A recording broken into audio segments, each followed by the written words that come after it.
आज तक रेडियो सुनता है सारा जहां।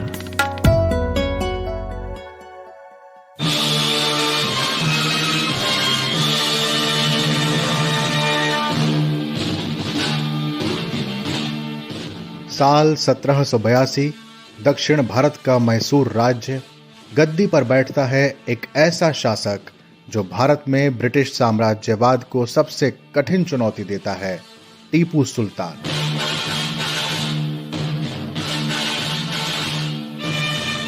नमस्कार, आप सुन रहे हैं आज तक रेडियो।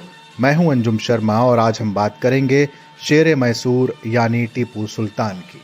टीपू सुल्तान मंझले कद का ऐसा शासक जिसकी क्षमता का कद बहुत ऊंचा था, जिसने अंग्रेजों को यह यकीन दिलाया कि भारतीय राज्यों के शासक भी आधुनिकता की समझ रखते हैं और जिसे अंग्रेजों ने भी एक समय अपना सबसे खतरनाक शत्रु माना।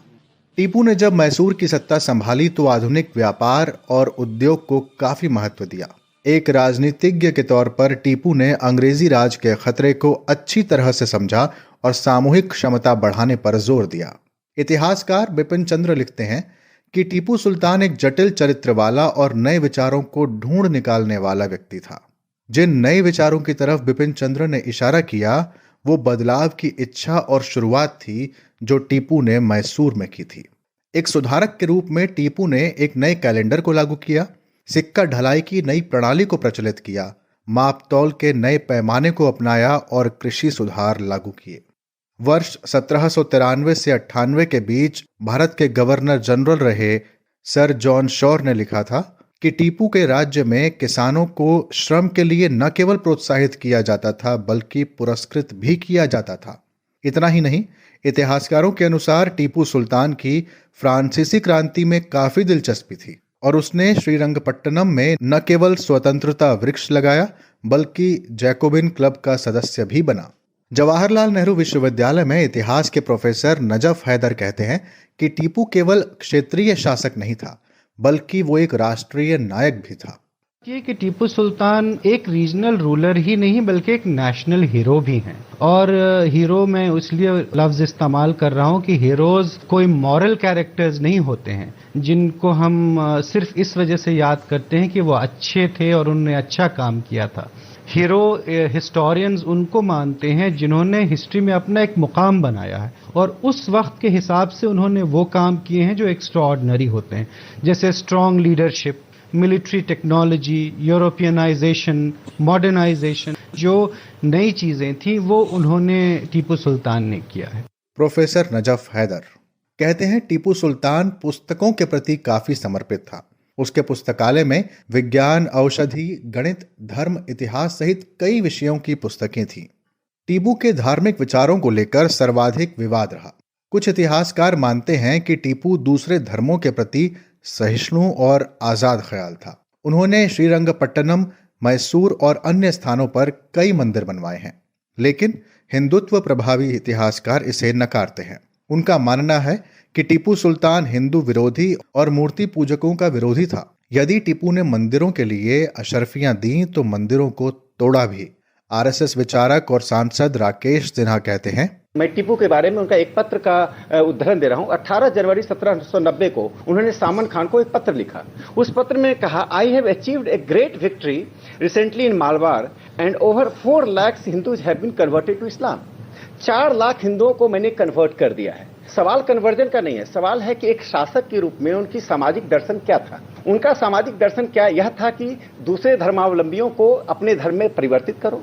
थॉमस मुनरो ने क्या लिखा है, 90% ईसाइयों को उन्होंने कैप्टिव बना लिया था, 10% ईसाई भाग पाए थे। चर्चों को तोड़ा गया, मंदिरों को तोड़ा गया, मास कन्वर्जन हुआ, मास रेप हुआ और टीपू सुल्तान उसको जस्टिफाई करते रहे। इसके साथ मैं कहूंगा टीपू सुल्तान ने अंग्रेजों से लोहा लिया, फ्रेंच से समझौता किया, अंग्रेजों से लोहा लिया, अंतिम समय तक लोहा लेते रहे। इसमें कोई दो राय नहीं है। उन्होंने यूरोपियनाइज्ड किया, मॉडर्नाइज किया एडमिनिस्ट्रेशन का, इसमें दो राय नहीं है। लेकिन जो उनका सामाजिक पक्ष है उसका विरोध हो रहा है। ये थे राकेश सिन्हा। तमाम आलोचनाओं के बावजूद जिस बात पर तमाम इतिहासकार एकमत हैं वो है टीपू का प्रभावशाली सेना नायक और दुस्साहसी योद्धा होना। कहते हैं टीपू सुल्तान में आर्थिक शक्ति के महत्व की काफी समझ थी। उसकी पैदल सेना यूरोपीय शैली की बंदूकों से लैस थी और नौसेना के लिए उसने काफी प्रयास किए थे। अपने साहस को अपनी सेना के साहस में भरने के लिए टीपू ने मैसूर में ही आधुनिक हथियार बनवाने शुरू किए थे। उन हथियारों की आज तक चर्चा होती है क्योंकि शेर मैसूर के हर हथियार पर शेर की आकृति अवश्य होती थी। वर्ष 2015 में लंदन के मशहूर नीलाम घर बॉनहेम्स में टीपू सुल्तान के हथियारों को नीलामी से पहले रखा गया था। इनमें टीपू सुल्तान से जुड़े 30 से अधिक हथियार और रक्षा कवच, साथ ही अन्य साजो सामान रखे गए थे। वहां पर जिस हथियार ने सबसे ज्यादा ध्यान खींचा था वो थी टीपू सुल्तान की फ्लिंट लॉक वाली बंदूक, जिसके कुंदे पर चांदी की धारी वाला बाघ बना हुआ था। कहते हैं ये बंदूक टीपू के मारे जाने के बाद भारत के तत्कालीन गवर्नर जनरल को पेश की गई थी। इसके अलावा जिस हथियार की सबसे अधिक चर्चा होती है वो है बाघ बनी रत्न जड़ित तलवार। टीपू ने अपने शासन में रॉकेट तक का नया प्रयोग किया था। मैसूर के इस शेर ने अंग्रेजी सत्ता को बढ़ने से रोकने के लिए हर संभव प्रयास किए थे। देशी और विदेशी ताकत में अंतर रखने की समझ रखने वाले इस योद्धा को अंग्रेजों ने हराया तो सही, लेकिन इसके लिए उन्हें साठ गांठ का सहारा लेना पड़ा। एक जाबाज की तरह लड़ते हुए 4 मई 1799 को चौथे आंग्ल मैसूर युद्ध में टीपू वीर गति को प्राप्त हुए। टीपू सुल्तान को लेकर तमाम विवाद हो सकते हैं, लेकिन इन सब के बावजूद जो घटना टीपू सुल्तान का कद राज्य या राष्ट्रीय स्तर पर ऊंचा करती है वो है आत्मसमर्पण के विकल्प के बावजूद युद्ध भूमि पर डटे रहना।